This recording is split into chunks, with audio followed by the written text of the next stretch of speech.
நாலு ரகு இங்க இவங்களுக்கு சொத்து அமையறக்குள்ள போதும் போதும்னு ஆயிரு சார். சதா காலம் அம்மாவுக்கு உடம்பு சரியில்லாமல் போகிறது, இவங்களுக்கு ஹெல்த் படுத்துறது, பக்கத்து வீடே சண்டைக்கு வர்றது, சொத்துக்களால் வெள்ளங்கம், வாகனத்தில் வெள்ளங்கம், சொல்லிக்கிட்டே போகலாம். வாகனத்தில் வெள்ளங்கம், சொத்துல வெள்ளங்கம். இது எதுக்காகன்னா, நம்ம தெரிஞ்ச ஒரு நண்பருக்கு நாளில் ராகு சொத்து வாங்குறக்குள்ள போதும் போதும்னு ஆயிடுச்சு சார். அவருக்கு அமையறதே லேட்டாக தான் அமைஞ்சது வீடு. அவங்க அம்மாவே எதிரியா மாறிடு. சார் எங்கள் அம்மானால எனக்கு தலைவலி சார், பிரச்சனை சார், நாளில் ராகு சார், அவ்வளோ கஷ்டப்படுத்தும். சுகஸ்தான ராகு, கேந்திர ராகு முடிச்சு விட்டு போயிரு சிலரையெல்லாம். இவங்களுக்கு தான் பேராசை அதிகமாக இருக்கும். எப்படி பேராசை அதிகமா? ஒரு விஷயத்த 100 ரூபாய்க்கு விற்கிற பொருள் இருக்குல்ல, அதை 500 ரூபாய்க்கு விற்கிறதெல்லாம் அந்த நாள் இருக்கிறதா. ஏன்னா 2ஆம் இடத்தை பாப்பானுங்க.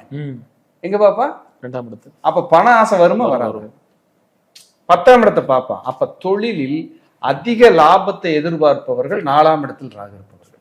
ஒரு வீடு கட்டுறதுக்கு ஒரு பிரம்மாண்டமா சிம்பிளா கட்ட மாட்டாங்க. 3 மாடி 4 மாடி சுத்திக்கிட்டு போயிட்டே இருக்கு, பாம்பு மாதிரி படி. ஒரு நல்ல வாகனம் 8 சீட்டு, ஒரு பெரிய ஒரு நிறுவனத்துல 8 சீட்டர் வாங்கி, இப்போ கியா கார்னிவல் வந்திருக்குல்ல கப்பல் மாதிரி, அதெல்லாம் நான் வாங்கியே ஆகணும்னு 4 இவர்கள் வீடு கட்டும் போது கடனும் இவ கையிருப்பும் ஒரு மாதிரியே 50-50% இருக்கும். 10 லட்சம் போட்டு வீடு கட்டுறாங்க, 5 லட்சம் கடன், 5 லட்சம் கையில். 50 லட்சம் போட்டு வீடு கட்டுறாங்க, 25 லட்சம் கடன், 25 லட்சம் கையில். இல்லை சார் எனக்கு கடனே இல்லாமல் வீடு கட்டிட்டேன். நீ வீடு கட்டி போன உடனே உனக்கு ஹெல்த் பாதிச்சு. எப்படி பாருங்க, கடன்லாம் எனக்கு இல்லை சார், கையிருப்பு வச்சே கட்டிவிட்டேன் சார், ஹெல்த் பாதிக்க போகுது. கொஞ்சமாவது கடன் வாங்கி கட்ட சொல்லுவோம் 4ல் ராகு இருந்தால். இதெல்லாம் கோல்டன் ரூல்.